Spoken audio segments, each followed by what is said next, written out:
All right, everybody. Hello, can you all hear me? Hello? Is this loud enough or should I turn it up?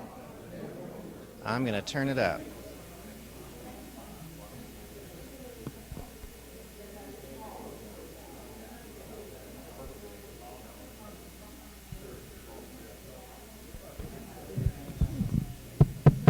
Hello? Hi, everybody. Welcome. It's about 1:31, so we're going to get this party started. I'm CJ Pippins. On behalf of the Symposium Planning Committee, I would like to welcome you all to Afternoon Program B. This is How to Protect Your Social Network Data, a look at how your information on social media sites is gathered and used. Our speakers today are Chris Phillips and Frank Pasquale.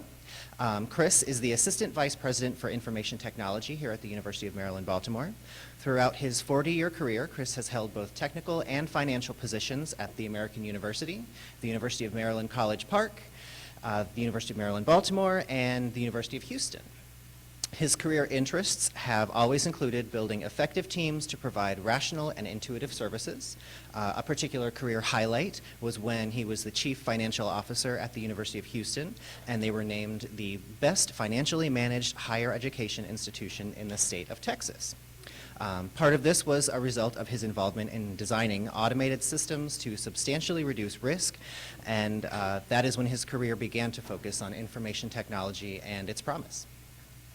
Frank Pasquale is a professor of law here at the University of Maryland Francis King Carey School of Law. His research addresses the challenges posed to information law by rapidly changing technology, particularly in the healthcare, internet, and finance industries. He frequently presents on the ethical, legal, and social implications of information technology for attorneys, physicians, and other healthcare professionals. Frank has been a visiting fellow at Princeton's Center for Information Technology, a visiting professor at Yale Law School and Cardozo Law School, and he was a Marshall Scholar at Oxford University. Frank has testified before the Judiciary Committee of the House of Representatives, appearing with general counsels of Google, Microsoft, and Yahoo. He is also presented before a Department of Health and Human Services, Federal Trade Commission roundtable, and panels of the National Academy of Sciences. So please join me in welcoming our speakers. Thanks.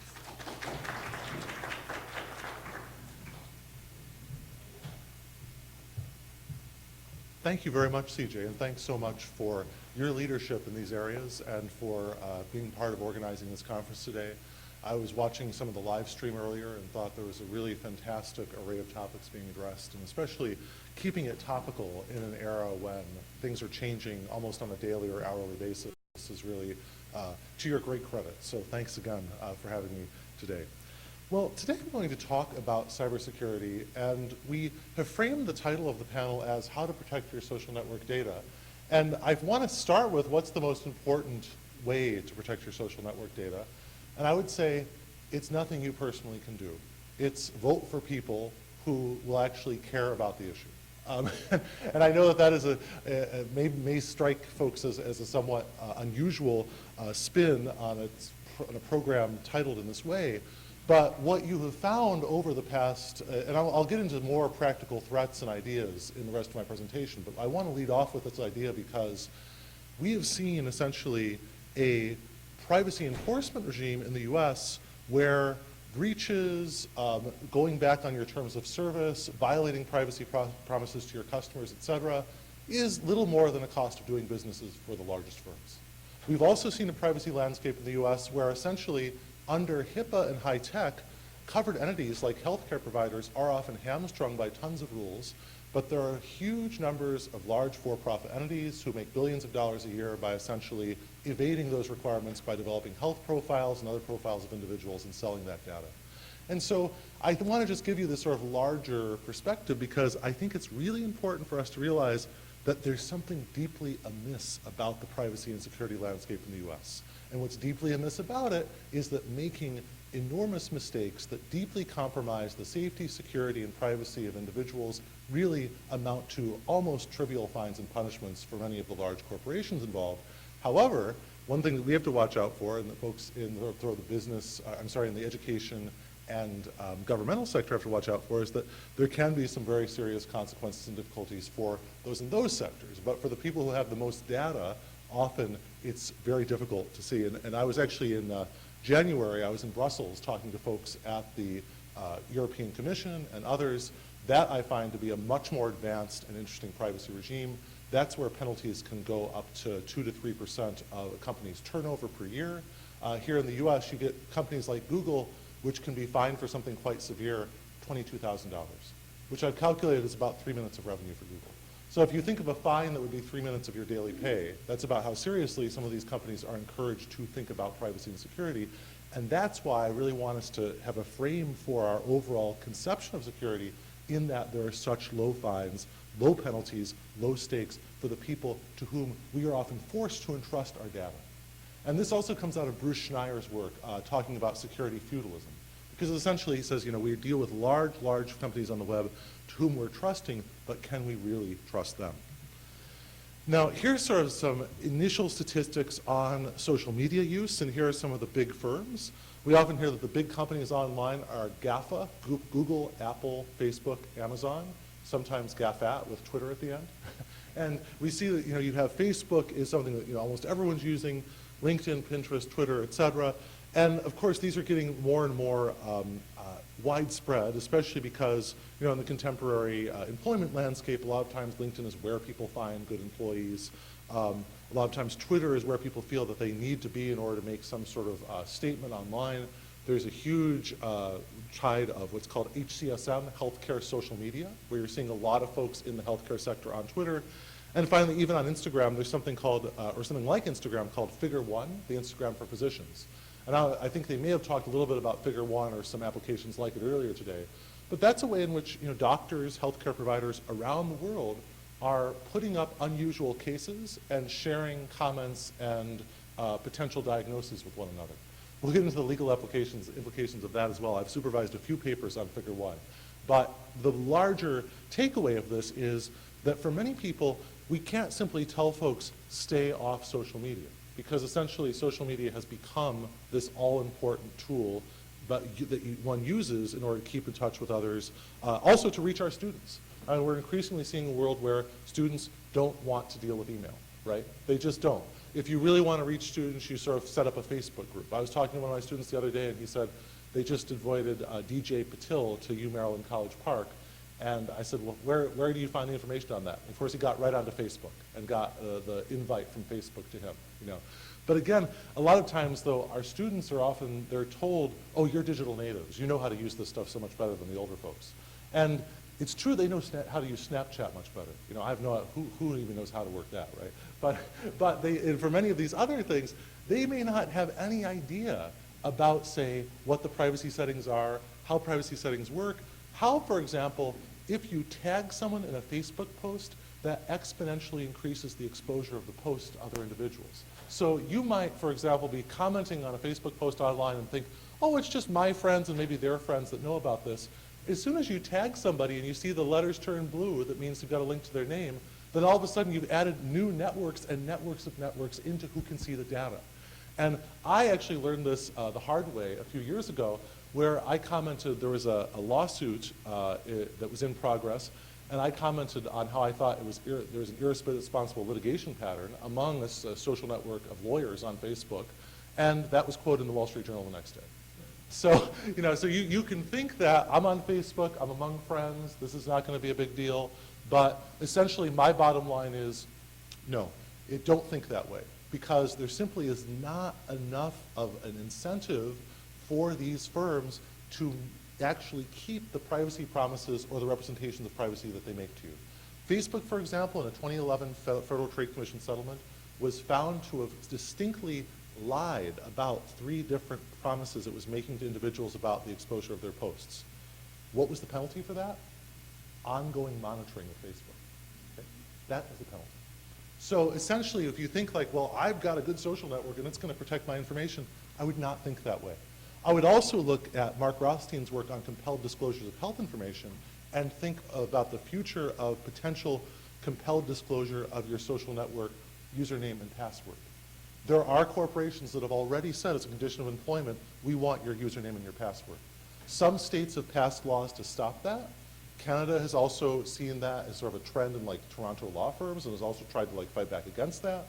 But that's something to be very aware of, is that we live in a world where, given the extraordinary power of employers vis-a-vis employees, it is extremely difficult for you to have a sense of like, well, I'm going to have this private zone kept in perpetuity. You're going to see increasingly what Scott Peppett calls a full disclosure future, where entities involved, often pressured by the law itself, right? Because if we look at, like, for example, books like on drug-impaired professionals or other books that talk about how corporations feel that they have to have a certain level of surveillance of the workers that they take on, they may say right back, oh, you know, we feel like we really needed to do due diligence on people, so we needed to understand everything about them, right?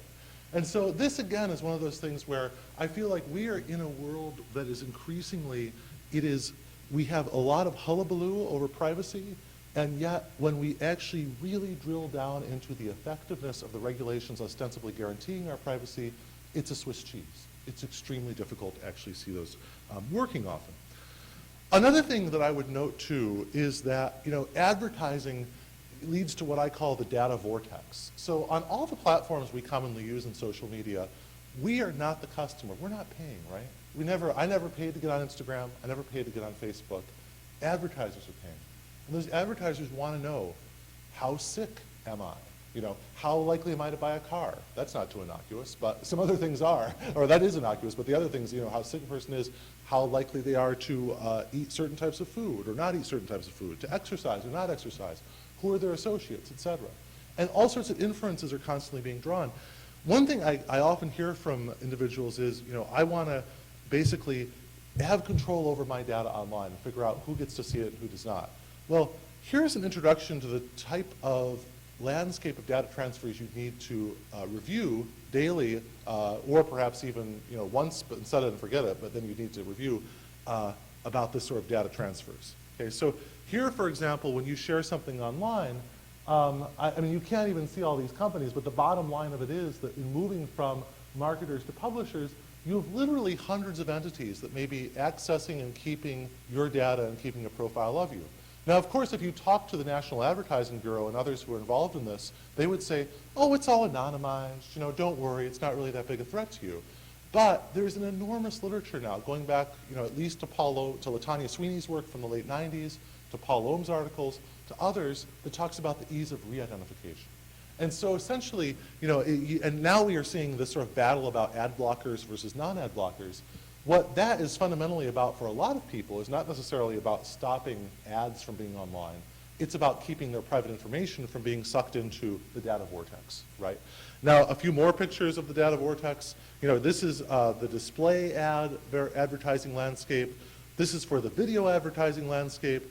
It gets even more complicated in mobile. I mean, in mobile, even I've lost resolution of this slide, right? You know, it's like as soon as you start using mobile devices, it gets even more opaque. The bottom line of all of this that I want to sort of get across is that it is really hard, once you start clicking on ads or once you start doing Google searches or, you know, being on Facebook, doing other things on all of these social media, it's incredibly difficult to know where all that's going. You know, there's just this massive ecosystem of individuals and companies that are out there using that data. And as you can see, again, this is, you know, you have enormous numbers of people using all of these entities. And of course, you know, this is just the platforms. Behind the platforms are the data brokers, the 9 major data brokers like Axiom, Datalogics. One company that I really love the creepiness of the name, it's called Recorded Future, which is essentially meant to say that once we have enough data about someone, we can essentially predict the rest of their activity online or where they're going to be, what they're going to do, et cetera. So, you know, we have this huge amount of uses of data and of platforms here. Now, one thing that, you know, we hear about is maybe the key is to go on to ephemeral social media, right? So I see a lot of buzz about Snapchat and other things that are out there that say the reason why this is popular is because everything goes down after 24 hours. And in some ways that's true. You know, that's, you sort of, at least there are firms like Social Intelligence that have actually sought and received sort of the imprimatur of some regulators to go out and scrape 7 years of people's past Facebook profiles so they can do things like project your creditworthiness based on your friend network and the things you post on Facebook. And, you know, by the way, that's yet another threat scenario here, is that The companies now have patents on this sort of stuff. They can actually, they've correlated things like how likely is it that someone that goes to marriage counseling will have financial distress? If they find out from credit card records that the person went to marriage counseling, they can reduce the credit limit, raise the interest rate, things like that. They have other sorts of data that is like, how likely is it that the CEO of Zest Finance, who used to work at Google, has said, all data is credit data. Okay, everything you do, the way you drive is credit data. They can they can correlate and they can predict from the basis of your credit score how likely you are to do hard braking while you're driving. And of course, they can reverse correlate that. And from hard braking driving, they can correlate back your credit score. Okay? So this is sort of this universal inference project that's sort of out there. And I think it's really key to know, again, that this is something that is very critical to the new data landscape, and it's something that really the regulators are behind on. So to come back to Snapchat, of course, we have this sort of craze for ephemeral social media. There's always the screenshot risk, which is essentially when people are using Snapchat, someone can screenshot what they wanted to keep secret, and then it's permanently recorded. Then the FTC actually found out that when it enforced against Snapchat, there was a special sandbox folder that actually kept videos for longer than the company was saying they were going to be kept. What's the punishment there? Let's remember, what's the FTC enforcement punishment? Continued monitoring. Right? not something like if we did something wrong, we'd have a fine, go to jail, whatever. It's very often, it's just continued monitoring for the firm. Okay? So that, I think, is really critical to understand about this landscape. Another thing is, we hear about, like, this is an app I just heard about this week called Swipe Buster about Tinder. So let's say you're suspicious of someone being on Tinder who shouldn't be. This is either a dating or another type of app, get people together. Okay, you could actually buy this app buy an app to be on the app online that will search for anyone you want to search for, their name, their place, their age, and it sends you sort of reports of when people like that are showing up on Tinder. Okay, so you can see that essentially we've moved from, and this is why I used to give presentations about security, privacy, and we used to think of the threat actor as the government or some large corporation or some other entity. Now we have the democratization of surveillance, right? We have a situation where essentially the types of tools that were once so expensive that only the FBI or large firms could buy them, now individuals are buying them. You can get this app for $4.99. So again, it's one of those things where the bottom line or the theme of the talk is ready oneself for a full disclosure future online. And perhaps if you don't like this full disclosure future online, spend less time offline, or spend more time offline, right? The other thing that I think is so interesting, is you sometimes hear people say, and this was a theme of Julia Angwin's book, Dragnet Nation. She tried to figure out, how could I live a life where I do as little as possible online so I'm not tracked so much? One of the chapters is about these things called burner phones. You go to the Best Buy, you buy a phone that sort of is like outside of your normal usage of phones or what have you. But what's so funny about this is, recently there was a guy named Bob Bentley who's the governor of Alabama. He's been in a bit of a scandal lately. I think there was some sort of illicit affair or something with a state contractor, something along those lines. And he said that the idea was he had to give up certain information about his communication patterns. He said there was very little, but then somebody from Best Buy stepped forward and essentially said, you know what, I've seen Governor Bentley in the Best Buy 10 times buying these burner phones. Okay. So now there's a whole new dimension to the scandal. Now you might say, I'm not the governor of Maryland or Alabama or what have you. Why would I care? Who's going to recognize me, going around or what have you? Well, if you look at the competitive landscape of how firms are trying to deal with Amazon nowadays, all the retailers are investing in facial recognition. Okay? And the Obama administration has been trying to develop rules about facial recognition. But essentially all of the leading firms that have developed the face recognition databases, and now, by the way, we don't even need fingerprints anymore because we all have our face prints on Facebook, right? The face print is sort of out there. The firms that are sort of doing these things, they have so stonewalled any effort to regulate face printing and recording sort of facial recognition that all the privacy advocates have walked out of the debates, have walked out of the regulatory structure that was developed for this. So you essentially have the companies that do facial recognition, they're doing this. The bottom line of why I speak about this is because essentially we're all like the governor in a way, right? And we're all in a situation where we're constantly going out into public spaces where entities that have extremely powerful cameras and immediate connections to nearly universal face databases.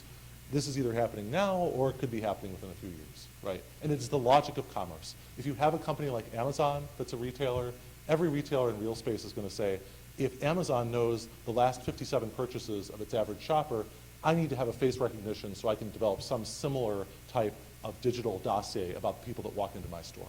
Okay? This is sort of the logic of surveillance capitalism, as the Harvard business professor Shoshana Zuboff puts it. Okay? So again, this is one of these situations where the security of information is so hard to keep because of this near universal surveillance of it. The other thing that I would sort of talk about in terms of bringing up the paradoxes of privacy are that a lot of times the people that try to protect their privacy, by doing so, essentially put a big red sign on their back saying, I'm suspicious, right? If you're like really all tored up and you're trying to sort of use the Tor is called the onion router, which is actually a privacy enhancing technology that a lot of people use to say not only to enhance privacy but also security of the digital communications. People use that, but on the other hand, we've seen within the Snowden revelations that the mere use of the app to try to protect your privacy is something that puts up a red flag that actually you are someone to be watched, right? And so this is a really interesting development in terms of the paradoxes of privacy, which is that, if you had 1 billion people using Tor, that would be very difficult. It would be like trying to find a needle in a haystack. If you don't have widespread use of this technology, again, that's, it has the reverse effect of what people are seeking. The other odd thing about Tor that I'll bring up is that, this is clearly something with some very positive uses, right? A lot of people associate the effort to preserve privacy or encryption with like people that are trying to buy illicit wares online or distribute illicit materials online, et cetera. But the US Navy and the Defense Department was the ones funding the fundamental technology in Tor because they wanted this stuff to be distributed to dissidents in regimes that were non-democratic. Okay? So one of the things that I think is so interesting about security and privacy online is that you have this sort of very difficult tension between trying to figure out what are tools that are sort of all-purpose, general-purpose encryption and privacy tools that everyone should have available to them, and what are ones that might be a little bit too outre or edgy. And I think that's also what led to the whole Apple versus iPhone snafu, or Apple iPhone versus Apple FBI snafu, right? Because essentially you had the FBI very worried that you had something that was very hard for law enforcement to crack, becoming very popular, much more popular in Tor. But more now, talking about the strategic self-disclosure as a model of privacy, I think is really critical as well, which is that, a lot of times we hear individuals say, well, use the right sites. Don't go on to shady sites. Use the right passwords. Cyber hygiene is often something people are told to do. And I think there are limited applications where that is the case. Okay, so I would start with by saying it's really foolish to, for example, have the same password for everything you do online and to say have the same password for your banking as for like your subscription to the Baltimore Sun, right? That I really trust Bank of America to secure my password. Baltimore Sun, not to put anything against them, but I don't know if a newspaper or Comcast or any of these other companies online are going to really try to secure passwords. And so having like special passwords, that's a really good thing. But when people talk about strategic self-disclosure, only tell things about yourself to certain entities or certain things where you can trust them, that's hard to do because essentially if you look at these reports that have come out, big data seizing opportunities from the White House, the data broker report that came out from the FTC, the report from Senator Rockefeller's committee when he was in the Senate, the Senate Energy and Commerce Committee, all of these reports have suggested that essentially there's runaway data where people can't even understand where the data is coming from and where it's going to. One, rather stark example of this was one of the data brokers completely openly sold a list of women who were raped or people that were they called the rape sufferers list, And so these lists are out there. There's lists out there of all of the addresses and phone numbers of police officers in various areas. There's all of these lists, in which, by the way, speaking as a lawyer, what is the legal principle that protects a lot of these things? The First Amendment. Okay. So if you try to shut down a lot of these entities, they will say, we have a First Amendment right to say what we want about anybody, anytime. And they have to come and sue us for defamation if it's untrue, but if it's true, we get to say it about them. Okay. Now, by the way, this is being chipped away at in other lines of doctrine, which I'd love to talk about, in the Q&A if people are interested in, like, for example, the Hulk Hogan Gawker case. But it's really interesting to think about how, this case against Gawker by someone like Hulk Hogan actually, if that's vindicated and goes forward, could help all of us try to shut down these sort of shady list-selling entities. Now, moving on a little bit further is, the other problem that I think is often tricky online is that strategic self-disclosure can backfire because you could keep certain facts to yourself. For example, let's say you don't want to be charged more online for various reasons, but you could miss out on better matches. So an example that I like to give here is Mac owners apparently, under one pricing algorithm that is used by Orbitz and some other entities, they were seen as being richer than people with PCs. Okay? So if they can tell that you're using a Mac, then essentially the entity would say, well, we're going to give them we're going to higher priced options than the people using the PC. It's subtle here, but it gets much more dramatic on other contexts that have not yet been fully vetted out by the data journalists and others. And I think this is a really interesting sort of problem to think about, which is that we don't think about our devices, like our phones, our computers, et cetera, as sending messages about us. But they are. I mean, just as wearing a certain type of outfit, the person wearing like brand name clothes versus more generic ones, et cetera, sends messages, wanted or unwanted, about them perhaps, you could think about your computer essentially sending messages about you. The other thing that I think is so interesting, and again, an area where this changes so rapidly, is that there are now these entities that are called device fingerprinters, and they can essentially uniquely identify virtually every device that connects to the internet, just on the basis of random things like either which websites it visited or how it's configured or other things like that. And so whereas once people would say, oh, well, I've cleared my cache of cookies, I'm an anonymous browser online, you can no longer say that anymore because there's just so many messages that are being sent really by your machine or its history of use. Now, a final sort of thing that I wanted to talk about in terms of like security overall and some of the thoughts about how we try to get security is there's real problems with the way online life is regulated because there's often no ways that we can negotiate the terms of contracts for our personal services, right? So essentially it's really hard for us to say, hey, Facebook, I want you to take really extra caution with me, right? If you sort of were to say to Facebook, I don't like your terms, please change them, they'd laugh, right? Well, you wouldn't get any response, right? And this is also automated. The other thing is there's not really competition among a lot of providers. A lot of these things are monopoly services. It's really hard to find. People tried to get off Facebook and go to Ello or Diaspora or whatever. Then they found out that their 200 other friends didn't leave, and then they were back on Facebook, right? So it's a world where it doesn't work like ordinary markets. You can't really understand I can't understand exactly what their motivations are, for example, to not let people track in exchange for money. It would seem like that would be an elementary thing to do to protect privacy, but they don't do it for anybody. Finally, consumers really can't anticipate secondary uses of the data. I'm sure the examples I've given to everybody today are things that were shocking, right? Very unusual. And that is just part of the effort to say that you can't sort of make a rational economic decision online about where to share and what to share, et cetera, because it is so hard to understand where the data is going. By the way, just to add one silver lining to this, I think in healthcare, among providers covered by high tech and HIPAA, you can, okay? I think HIPAA and high tech are actually really pretty good regulatory regimes, pretty strong laws that really impose definite security and privacy obligations on providers. And not only that thanks to high tech of 2009, there's a way in which covered entities have to contract with business associates, which contract with subcontractors, keeping a chain of control over data in the healthcare sector. That's something we can be proud of as people who are part of the healthcare sector. But when you look outside the healthcare sector, Wild West. Okay, my sense is the Wild West. Now, just though, I want to make sure whenever I give the presentation, I always want to give the other side. If you want to hear the other side, that the privacy regime is relatively well-ordered and safe, do check out Bamberger and Mulligan's book on privacy professionals.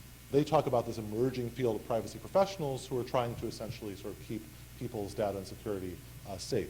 And they are an important field of professionals, but the problem is that even if you have 900 out of 1,000 privacy professionals, really doing a good job in terms of their sort of protecting of data, I still feel that if 100 out of 1,000 are not, you've still got really serious problems. The other thing that consumers can't do is they can't assess the likelihood of breaches. It's really, really hard to know when data will be breached. And that's something that I think also sort of challenges us in terms of thinking about how to keep the data safe, et cetera. The other thing that I think is sort of one emerging possibility or thing that is sort of going on in the, now in Europe and that is sort of taking a bit of hold now is something called the right to be forgotten. And in America, there's a commercial version of this called thereputation.com, where if there's bad information about you out there online, you can try to obscure it with lots of good information. So, that is one way in which people sort of get back and try to, once security has been breached and once their data is out there that they don't like, sort of on their Google search results or other things, there are companies that try to do that.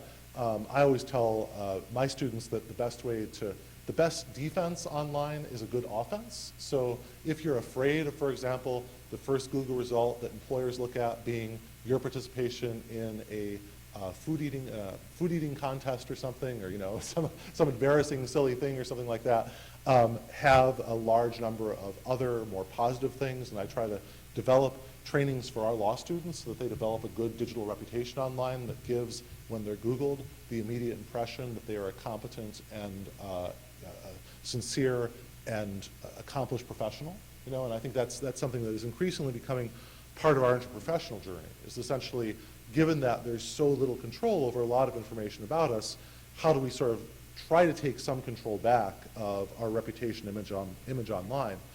The other thing I would note is that I mentioned the First Amendment earlier, but my prediction is that essentially we've seen about 20 years of First Amendment expansion in the US that has vastly increased the power of data brokers and others that try to trade in our personal information. I think eventually you're going to see people, either the judges or their families, suffer from doxes. And a dox is when somebody essentially releases all the documents about you. So you might see like a group like Anonymous, if they don't like the police department in an area, they'll release the social security number, the cell phone number, et cetera, of police in that area, et cetera. It's this very bad anti-security, sort of privacy thing. And by the way, some people have even said that that's what Donald Trump did when he released the cell phone number of Lindsey Graham. I don't know if anyone remembers that, but that was sort of one of the silly sort of things that went on in the campaign season last year. So this doxing becomes popular, but the prediction that I have is that essentially as you see things like medical records, intimate photos online, like the iPhone photo hack, et cetera, as those things happen, essentially you're going to get more pushback for something like a digital form of expungement. So now we have expungement for people's criminal records, which, by the way, is being continually undermined by other companies online, but I think by posting the criminal records, but we're going to have to see some larger response to that. Another thing that I want to talk about is that, cyber hygiene is really becoming futile for individuals in many contexts, in terms of like being a complete defense, but there are some small things people can do to sort of reduce risk, which I've gone over earlier in terms of the passwords and maybe not having so much of one's life online. And the other idea that I think is really key is, thinking about this in the context of some of the devices we work with. So one thing that I think is really critical is, heart monitors now have a lot of data that is being sent from them to computerized entities, et cetera, and to not only to their own monitor outside of the heart, but computer systems overall. And one of the things that I think is really critical here is there's a dilemma here between security and access to information. So a lot of patients complain that they can't get access to the unmediated, complete record of all of the information that came out of their heart monitor. But I'm sure you're going to hear a lot of people in the healthcare medical device field who say, to the extent we make that directly accessible to you, do we perhaps compromise the security of our device?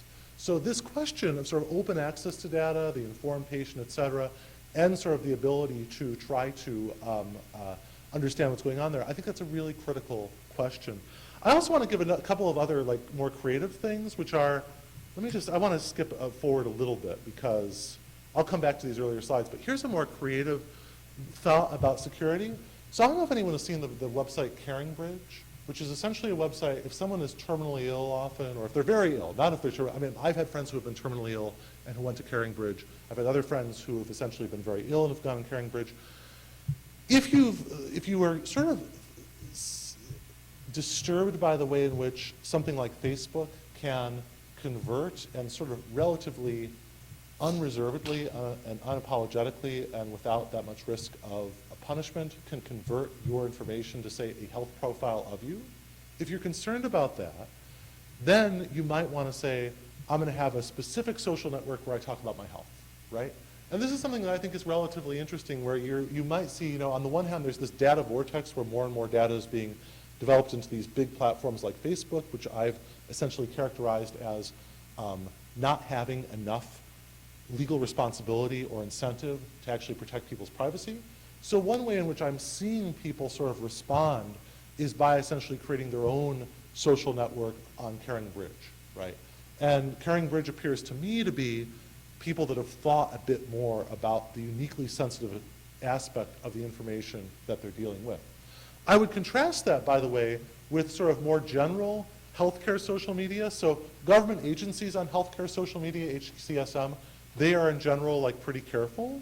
On the other hand, I've also seen hospitals, or I've also seen like support groups for the mentally ill that allow people to tag their friends on Facebook and describe them as being mentally ill and what they had suffered from. And that again, I think is sort of an elementary security fail. When you see an entity where they say, they're essentially inviting people to say, hey, my brother had bipolar 3 years ago, and thank you for supporting him during that, and tagging the brother and putting the name in there.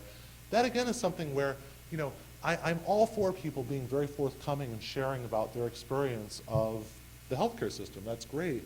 But on the other hand, it does seem as though we have to figure out ways to do that, perhaps in more constrained or controlled settings. I mean, and the other thing though, and I don't want to sort of just come across saying I'm doing a big endorsement of Caring Bridge today, because there are things like patients like me, on the one hand is good for a lot of patients and helps them sort of develop these communities off their normal social media context and sort of be in a totally healthcare centered community. But they also were covered in the Wall Street Journal having suffered a major breach, or at least a major scraping incident where essentially this company scraped a lot of the handles of individuals and what they were talking about with their health care. So I think that's another area where it's hard, but at least some of these companies are trying. Now, a few other items that I should bring up, which is there's a good book online from the Pennsylvania Academy of Family Physicians, which is a guide to social media for doctors, for physicians, and I think there's a lot of lessons there for providers in general and for those in the healthcare field. There's also this AAMC, the Association of American Medical Colleges, digital literacy initiative in terms of these type of how do you deal with the nature of social media and the possibility of data getting out or being used in unanticipated ways in social media. I think that's very useful. There's a law review article by Nicholas Terry called Fear of Facebook, the use of social media in a highly regulated field about medical schools. So the nice thing is that we're not totally at the frontier right now. We are seeing essentially some effort to standardize responses to social media and to protecting information on it. But I just think that it's really critical is that as literate as you get with social media, as dedicated as you are to trying to protect information online, that the overall legal landscape right now is not supportive enough of private efforts for me to really feel comfortable that that's going to lead to uniformly guaranteed positive results for individuals. So with that, thank you.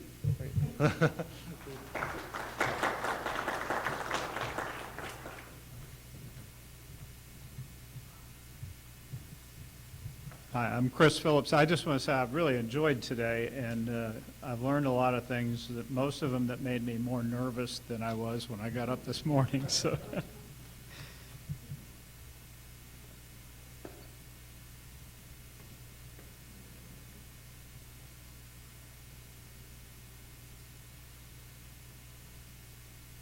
After Frank has scared us, I feel incumbent upon me to give us some hope. We'll see if that occurs or not. I'm likening my talk to driver's ed. When I was in high school, I lived in a state where the semester you turned 16, you had to take driver's ed in high school, and they had the simulation cars, and the purpose of it was to teach people to do defensive driving. Defensive driving was always having an escape route. If you see congestion coming up, where would you go? Or if there's an accident in front of you, is there a lane that looks clear?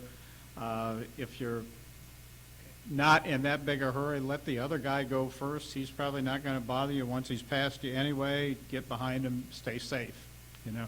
So that was the kind of things that they taught us in driver's ed. And I think that that's kind of what I can offer following Frank's talk. That first of all, this is called safer social networking as opposed to safe social networking. And why? I was talking to Joe St. Savo after his speech this morning, and he says, you know, there's no law. You don't have to do social media. You know, you don't have to join. You can just eliminate that by not doing it. But we do it. And why do we do it? Well, we do it because we're very social animals, you know. And some of the groups that Frank just put up there are support groups or help groups or just want to share your vacations or whatever.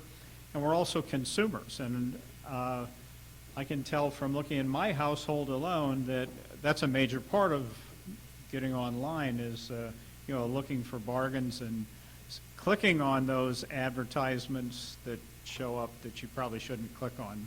But there's an awful lot of commerce that occurs online nowadays. So start out with, before getting into defensive driving through different sites, there's a few recommendations just on the devices you're using, and you heard a lot of them already today.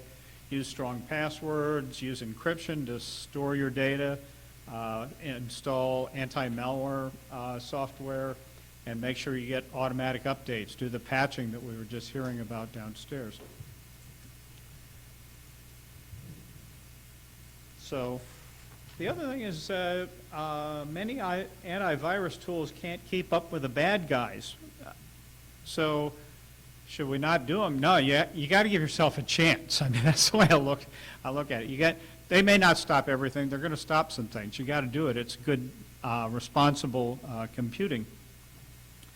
And when you're on a site that's asking for personal information, make sure the site's secure. I mean, if you're giving them your credit card information, look for the little, lock icon in the corner. Make sure it's an HTTPS site. Hover over the URL to see if that's really the place that you think you're dealing with. And there are very few warnings. Social media is very unforgiving, but it usually doesn't protect you. But if there are warnings that pop up, take advantage of them. This is a typical one. So if the website isn't secure or doesn't meet the security criteria for that social media, pay attention to that. You probably don't want to use it. Use the security settings on your browser, on your applications, on your desktop. Keep your browser updated. Always clear cache and put an access password on your computer. These are generic things that we should all do, and it's a defensive mechanism. It's defensive driving. At the University of Maryland, Baltimore, we have lots and lots of policies that guide people to safer computing, and I've given the URL there. Probably 40 different policies are listed there. And then if something happens, you need to know who to call. And on this campus, you would call security compliance or your local support IT person in wherever you are, you know.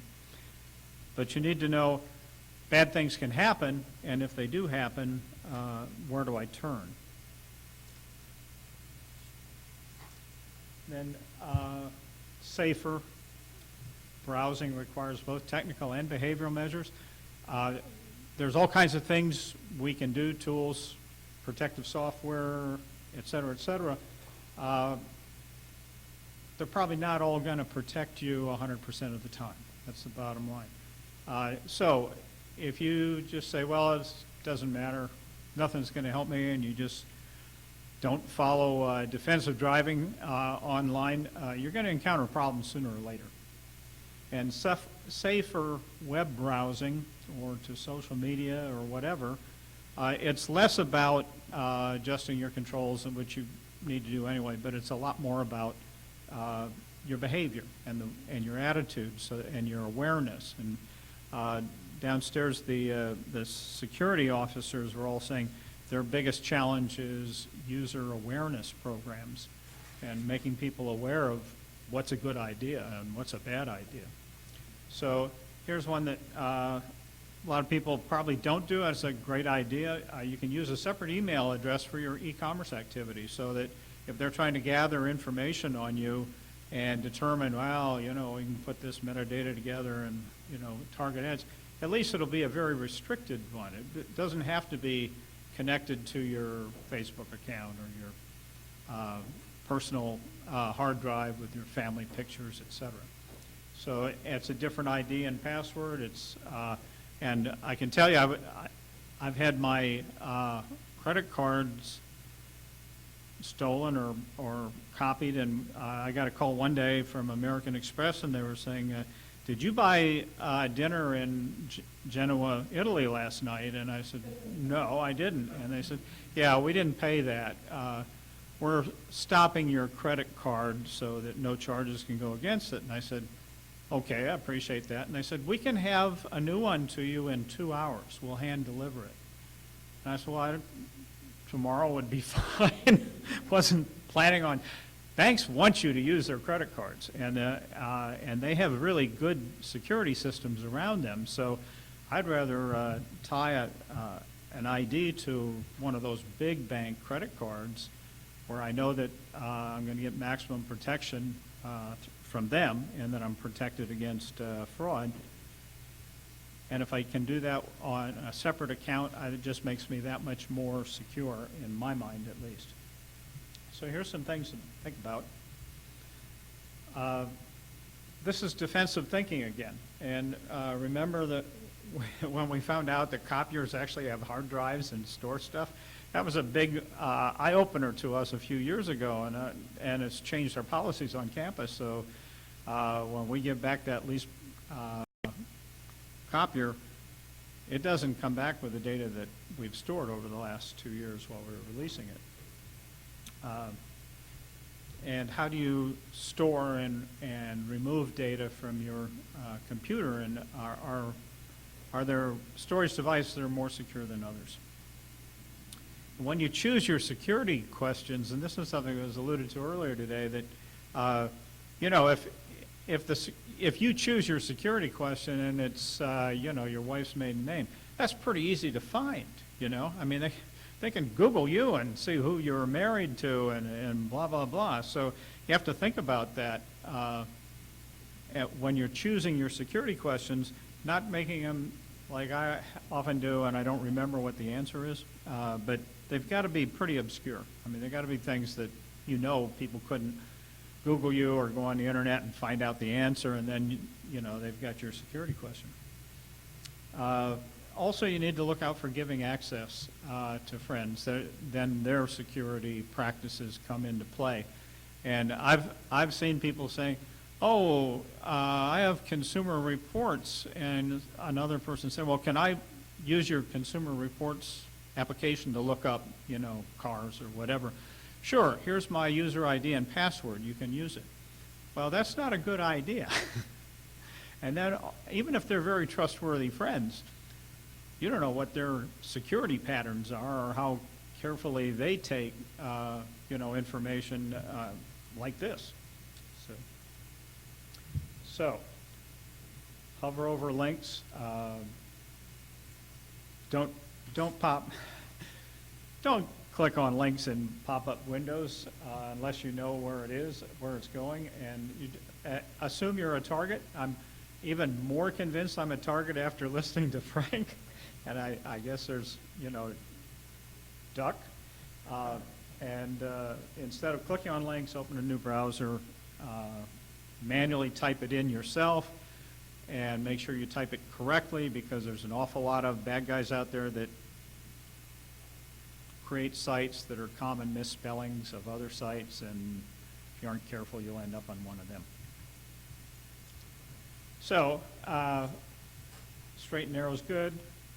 take the train, it's even safer. But there's bumps in the road through social media, and you have to think defensively and be aware of your surroundings at all times. And that's the best I can offer after that devastating news that Frank gave us about how all of our personal information is being used. And I think we all kind of had a feeling about that. Now I'm convinced, and so the idea would be to please think about security when you're online.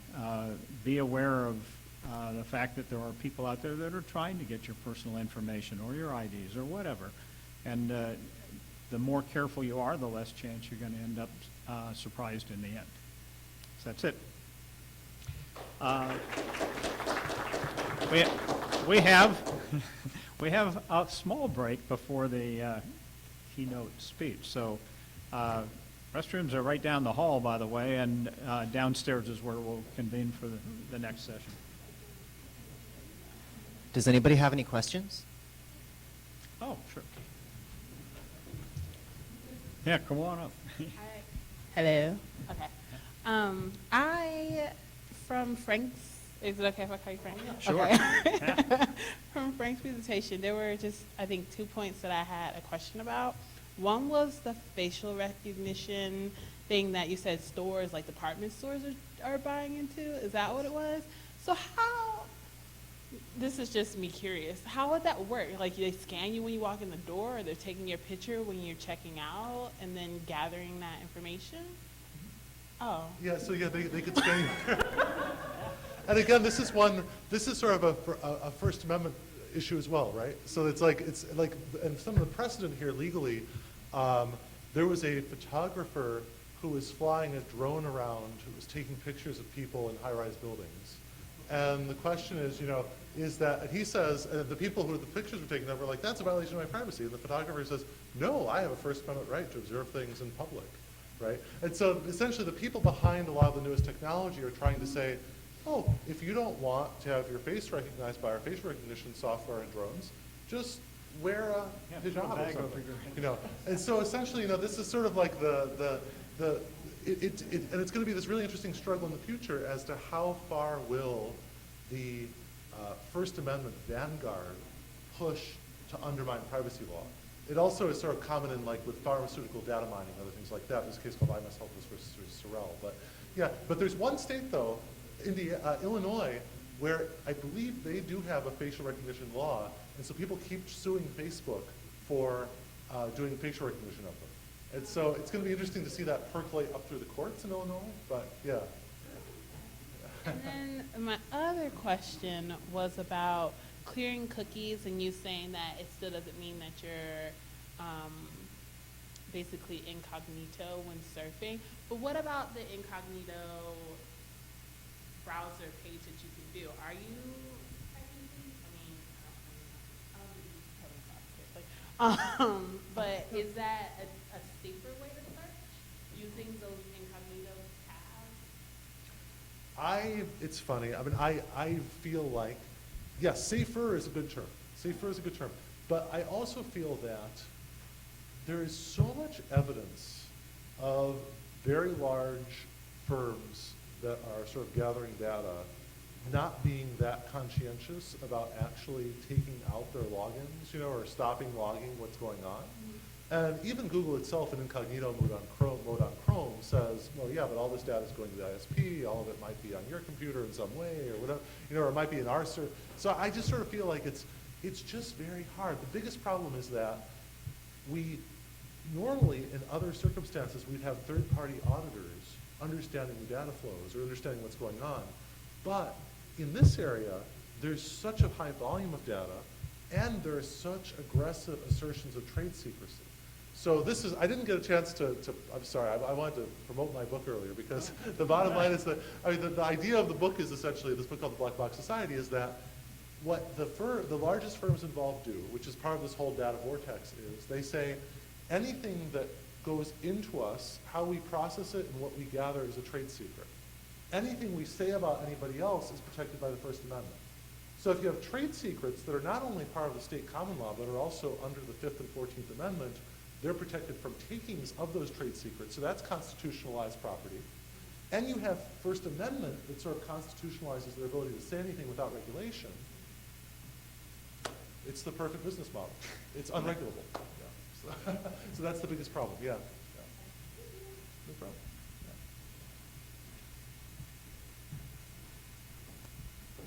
I thank you for the really, really terrifying presentations. Um, this is really just a question about culture and where things are headed, and having seen, I work in a private firm. We train a lot of associates who have certain beliefs about what can and can't be shared. I'm sure you have the same experiences with law students, and just their assumptions about what should and can be put online. Are we going to reach a point in our culture where it's okay to put not necessarily private information, but images of our fuller lives online? Is that ever going to be okay in the eyes of law schools and employers? Or are we just going to have to keep pushing this and pushing towards expungement and fighting against, Google and Facebook, and not to mention the dozens and dozens of offshoots of those, programs that, 15-year-olds are using and that are based in the cloud in China and things like that? Is this just going to be the way it's headed for the next generation or so? I guess my read of it would be, yes, the full disclosure future is what's on the horizon. Is that essentially it is, and that the entities involved have such an appetite for data, and it becomes so easily shareable and so easily processable and stored, that you sort of have to brace yourself for that. I do think something like, some of these more ephemeral apps and other things are kind of a pushback, and I do think, however awful it is to think about these employers demanding usernames and passwords in Facebook, it's horrifying to think of them going even further to some of these other apps, right? And I think that there gets to be a point where people just, bridle against that. So my hope is that, but I also think that you need to have much more substantive regulation of the decision makers, and that's where I think the future of regulation is going. It's not going to be about stopping collection or analysis of data.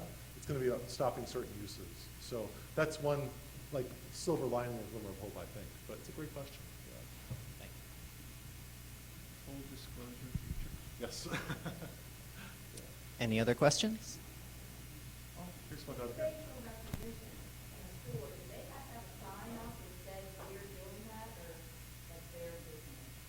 That is so the facial recognition question in terms of do they have to give you notice, my understanding is that the statement of best practices by the entities leading in the way do suggest that you should do that. But in terms of the law on that, I'm not aware yet of sort of a notice requiring law, something like that. Yeah. But I do think it is something where, yeah, I think that the firms now that do it do give notice, but I'm not aware of that being a legal requirement. But as soon as I get back, I'm gonna look this up because it's a good question. So yeah. when they say this area is under video surveillance, does that meet the test? Well, that's such a great angle on this, Chris. Okay, so let me give you an example with banks. So for example, every time you call your bank or something, you probably hear the message, this call is being recorded for quality assurance purposes. Okay, turns out that notification was taken by the banks as your implicit consent to their permanently maintaining a voice print of you. Okay? So that was not done necessarily just to monitor the employees of the bank. It was also done to accumulate literally tens of millions of voice prints of Americans for security purposes, right? So part of it is that if you call them, then they're like, okay, that sounds like Frank, so we'll let him access the account and approve money transfer. But on the other hand, that type of notice, I think to most of us in this room who sort of struggled with the issue of informed consent in medical contexts, we'd be like, that's not informed consent, because the implication is that you're monitoring the employee, you're not monitoring the people calling, or certainly not. Monitoring, to me, does not suggest a permanent voice print meant to securely identify the caller, right? But I think that's the real struggle here, and that's where, I feel like so often in dealing with this realm, education and healthcare institutions, we're really careful, and we have some real laws governing, at least in the healthcare context, that are pretty strict. But then once you get out into some of the larger corporate entities that are themselves taking over a lot of education and healthcare, that they are not bound by similar types of rules. So yeah, but that's a very good sort of idea about how consent or notice can be done in a very sort of ephemeral way. The other thing that, by the way, There was also a recent act that was proposed in Congress a few years ago called the Your TV is Watching You Act, where essentially Samsung has these TVs that watch the viewers.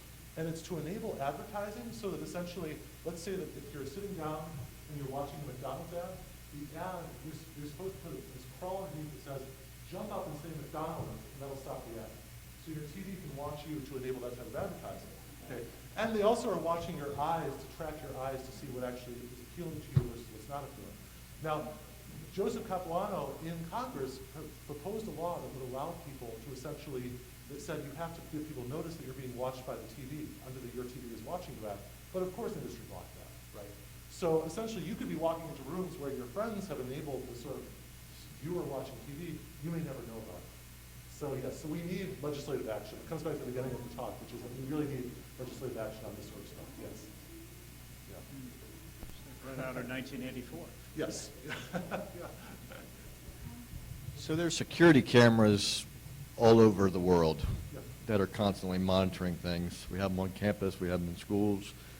It was my understanding that the capturing of video was permitted. It was the audio that you had to disclose. If you were recording what we're saying, that you had to disclose. And there was a court case, what was her name? Linda Tripp, right? That was against the law that she was recording, but that you could take pictures and take video, and there's no law if you're open to do that. Is that not the case? You know, I mean, I sort of feel like with that area, I mean, so the security cameras clearly, you know, they're everywhere. And I mean, but I have not, but definitely under the state laws in terms of like two-party consent to wiretapping and other things like that. I mean, that seems, but I don't know that area of law that well. So yeah. Right, but again, that's the audio portion when you're doing Right. a wiretap. Yeah. You know, the fact that you're allowed to have security footage, all they're doing is adding software on top of that to figure out who you are, Right. right? I'm not aware of any laws that prevent them from manipulating and playing with that security footage.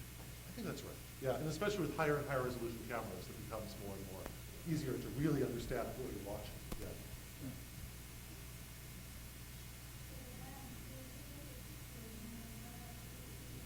Yes. That's right. All right, well, thanks. Great. We're all set, CJ?